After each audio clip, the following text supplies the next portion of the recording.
കൈനകരിയിൽ ഗർഭിണിയായ യുവതിയെ കൊന്ന് കായലിൽ തള്ളിയ കേസിലെ രണ്ടാം പ്രതിക്കും വധശിക്ഷ. ആലപ്പുഴ ജില്ലാ സെഷൻസ് കോടതി ാണ് ശിക്ഷ വിധിച്ചത്. കേസിലെ ഒന്നാം പ്രതിയായ പ്രബീഷിന് കഴിഞ്ഞ ദിവസം വധശിക്ഷ വിധിച്ചിരുന്നു. ഒഡീഷ ജയിലിലുള്ള പ്രതി രജനിയെ ഇന്ന് ആലപ്പുഴ ജില്ലാ സെഷൻസ് കോടതിയിൽ ഹാജരാക്കിയിരുന്നു. തുടർന്നാണ് കേസിലെ രണ്ടാം പ്രതിയുടെ ശിക്ഷ കോടതി വിധിച്ചത്.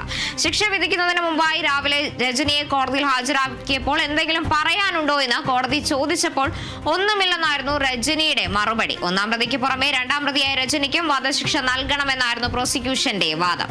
കേസിലെ ഒന്നാം പ്രതി പ്രബീഷിന് കോടതി തിങ്കളാഴ്ചയാണ് വധശിക്ഷ വിധിച്ചത്.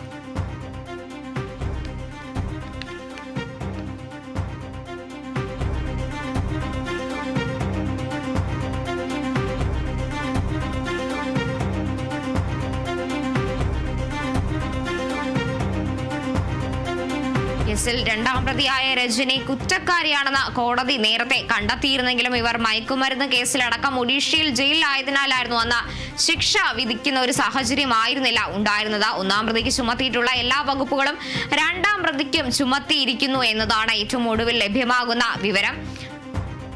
ആലപ്പുഴ കൈനകരിയിൽ ഗർഭിണിയായ യുവതിയെ കൊന്ന് കായലിൽ തള്ളിയ കേസിലാണ് ഇപ്പോൾ രണ്ടാം പ്രതിക്കും വധശിക്ഷ കോടതി നൽകിയിരിക്കുന്നത്. ആലപ്പുഴ ജില്ലാ സെഷൻസ് കോടതി 3 ശിക്ഷ വിധിച്ചിരിക്കുന്നത്. കേസിലെ ഒന്നാം പ്രതിക്ക് നേരത്തെ വധശിക്ഷ കോടതി വിധിച്ചിരുന്നു.